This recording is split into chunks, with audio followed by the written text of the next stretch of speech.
Un reciente experimento de comportamiento social de la Universidad de Chicago muestra cómo este ratón albino, aunque ya ha aprendido a abrir la puerta de la trampa, no está interesado en liberar a otro de su misma especie.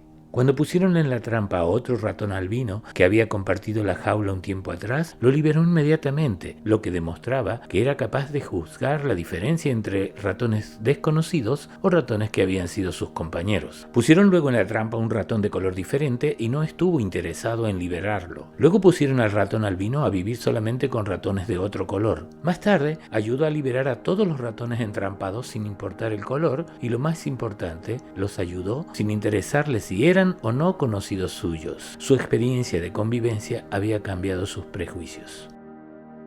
En los Vedas se afirma que la conducta social de los seres humanos no es muy diferente a los ratones cuando se utiliza el intelecto inferior. Como el ratón, el ser humano comienza experimentando con su entorno y crea el concepto de bueno y malo, y comienza a encasillar los eventos y objetos con el fin de evitar el dolor y obtener satisfacción. El ego comienza apropiándose de parientes, luego amigos, más tarde juguetes, vehículos, y al dejar la niñez se apropia de valores abstractos como nacionalidad, bandera, partidos políticos, equipo deportivo y finalmente ideas que engloban lo que pensamos que es nuestro ser y llamamos yo. El intelecto superior posee muchos nombres probablemente para recordar sus diferentes cualidades. Ganesha es probablemente el más conocido hoy y significa el guía supremo de todas las categorías de conocimiento que haya creado el intelecto inferior. Otro nombre más antiguo es Vinayaka, removedor de los obstáculos que distorsionan las decisiones del intelecto inferior. Estos obstáculos son explicados en los Vedas como perturbaciones y tendencias. Las perturbaciones son ondulaciones provocadas en la mente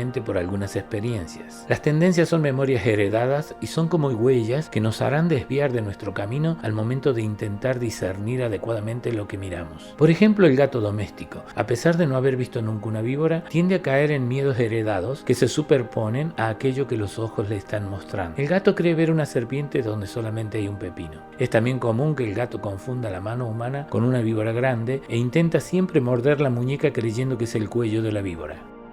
El nombre antiguo para Ganesha es Sekadanta y significa de un solo colmillo, y así como tiene muchos nombres, lo mismo sucede con los numerosos iconos o representaciones de Ganesha. Hay 32 iconos diferentes de Ganesha. Como todas las figuras antiguas, tiene 4 brazos para indicar que no se trata de una representación de un ser humano. En cada mano lleva una cualidad que nos permite recordar las funciones principales de este intelecto. Por ejemplo, lleva un hacha para cortar con los apegos que nos tienen atados. Un loto es una flor que vive en el pantano sin ensuciarse. Tiene un pie en este mundo y otro en lo abstracto. Tiene una cuerda que ayuda a salir del mundo irreal. De la misma manera que hoy el orador se ayuda con gráficos en una pantalla, las diferentes versiones servían el propósito de que el maestro pudiera recordar cada una de las ventajas de utilizar el intelecto superior. El más reciente medio para representar la existencia de esta inteligencia suprema en el hombre es la película Vida de Pi, donde se muestra el modo en que la conciencia superior comienza a interferir con las creencias de la mente inferior. Bajo la luz dorada del conocimiento, la película intenta representar la relación entre el bote, el océano de la vida, el tigre, nuestro ego,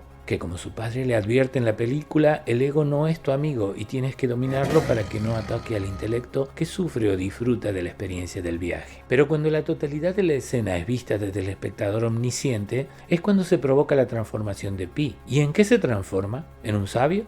¿En un dios? Se transforma en un hombre que alcanza la paz y que al despertar abandona la isla de la esperanza al comprender que es otra ilusión que se alimenta de los que creen en ella. Tal vez no sepamos nunca si el laberinto de la vida es un accidente que sucede o que imaginamos, pero valdría la pena intentar mirar desde afuera y entender la salida de nuestras preocupaciones vanas. Si te interesa el tema, suscríbete para recibir el próximo domingo el capítulo 3, Brahman, el nacimiento de las fuerzas.